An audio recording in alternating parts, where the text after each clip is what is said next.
Since leaving the Canadian Food Inspection Agency after 20 years progressing from food, plant, and animal inspector to national import manager, I have watched food industry's relationship with technology evolve significantly. And lately, one question keeps coming up in conversations with food business owners, importers, and industry professionals. Can't I just use AI to figure out my compliance requirements? The honest answer is no. And understanding why matters more than most food businesses realize, because the consequences of getting it wrong are not theoretical. They show up at the border, in detention notices, in product refusals, and in the kind of reputational damage that takes years to recover from. I am Narissa Allen, 20 years at the Canadian Food Inspection Agency. Let's get into it.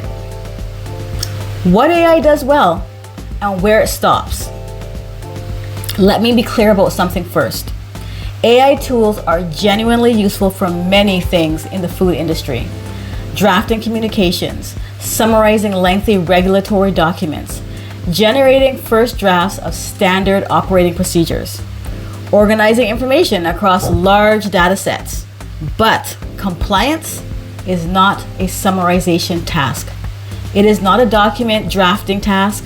It is a dynamic, product-specific, jurisdiction-sensitive exercise that requires real-time knowledge, contextual judgment, and regulatory expertise that no AI tool currently possesses.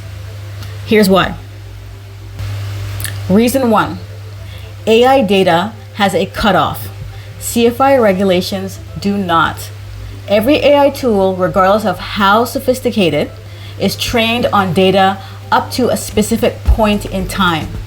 After that cutoff, the model does not automatically update when regulations change.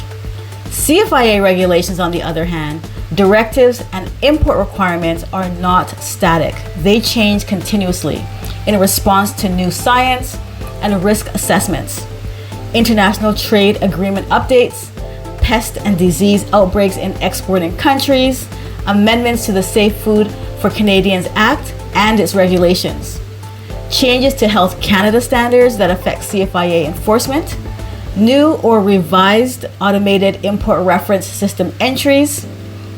A food business owner who asks an AI tool about import requirements for their specific product today may receive an answer that was accurate 6 months ago and is no longer correct. The gap between what AI knows and what CFIA currently requires is where shipments get detained, where licenses get delayed, where businesses that thought they were compliant discover they are not. Reason 2, compliance is not generic. Let me repeat, compliance is not generic. It is specific to your product, your formulation, your country of origin. This is the nuance that trips up even experienced importers, and it is the nuance that AI is least equipped to handle. Consider what actually determines the regulatory requirements for a single food product entering Canada. Ingredient formulations matter. Two products that appear identical on the outside can have completely different compliance pathways based on what is inside them. A sauce containing garlic is treated differently than that same sauce containing dried garlic with meat from a country with an active pest concern. A protein product derived from one source may require documentation that a nearly identical product from a different source does not. Country of origin matters, and it changes. A certificate of origin is not just a paperwork requirement, it is a regulatory trigger. The same product from two different countries can face entirely different inspection protocols, quarantine requirements, and documentation standards based on bilateral agreements, disease status, and historical compliance records between Canada and the exporting country. Disease and pest status changes in real time. If an exporting country's disease status changes, a new outbreak, a pest detection, a change in their own regulatory controls, CFIA can and does update import requirements rapidly. sometimes within days. A food business relying on a food business relying on an AI-generated compliance advice has no way of knowing that regulatory landscape shifted last week. Certificate declarations are product and country specific. What needs to be declared, by whom, in what format, and verified against which standard is not a generic answer. It is a specific answer that requires current knowledge of bilateral agreements, commodity-specific directives, and the specific risk profile for your product category. No AI tool has access to the real-time, product-specific, country-specific regulatory intelligence required to answer these questions accurately. It can give you a general framework. It cannot give you a compliant answer for your specific shipment on this specific date. What this means in practice for you. The food businesses I work with that run into compliance problems are rarely careless.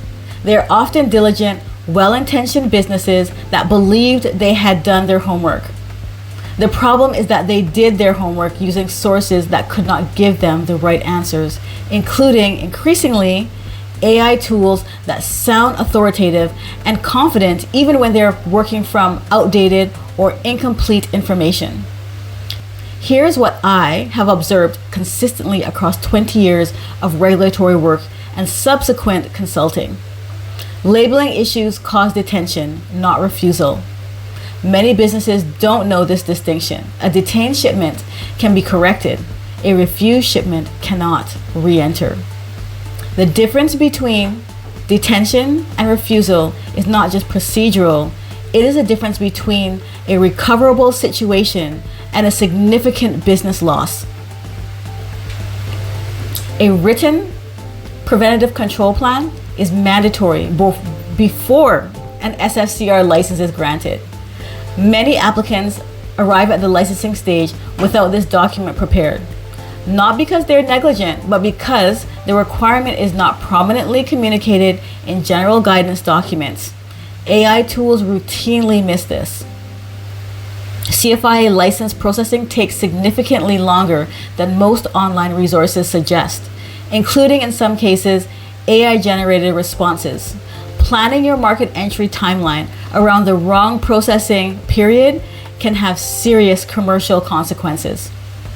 The role human expertise actually plays is incredibly important.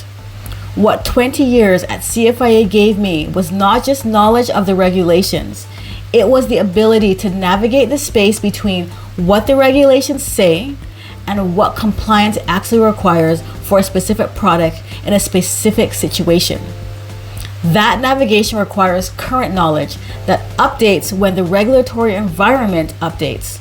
The ability to read a product and immediately identify which regulatory pathways apply. Understanding how CFIA inspectors actually assess compliance in practice, not just what the written standard says. AI can read the regulations. It cannot do any of the above. So what food businesses should do instead? This is not an argument against using technology in your compliance processes. I am a proponent for using AI in your processes. It is an argument for understanding what technology can and cannot do, and filling the gaps with the right expertise. Use AI for document drafting, communication templates, organizing your compliance calendar, summarizing regulatory frameworks for internal training. Do not use AI for determining whether your specific product meets current Canadian import requirements. Identifying which certificates and declarations apply to your specific shipment, or planning your market entry timeline based on current CFIA processing standards. Get current product-specific regulatory clarity from a human expert before your product reaches the border, not after. The cost of a regulatory clarity consultation is a fraction of the cost of a detained shipment, a refused product, or a market entry timeline that collapses because the compliance foundation was built on outdated information. AI is a remarkable tool. It will continue to reshape how industries operate, including the food industry. But regulatory compliance is not about what rules generally say. It is about what the rules specifically require for your product, your formulation, your country of origin, and your market entry date right now. That specificity requires a human who is current, experienced, and accountable. 20 years of that work taught me one thing above all else. The border does not care what an AI told you. If you want to know what your specific product actually requires before it reaches the Canadian border, the link in the description takes you to a 20-minute regulatory clarity call with me. See you in the next one.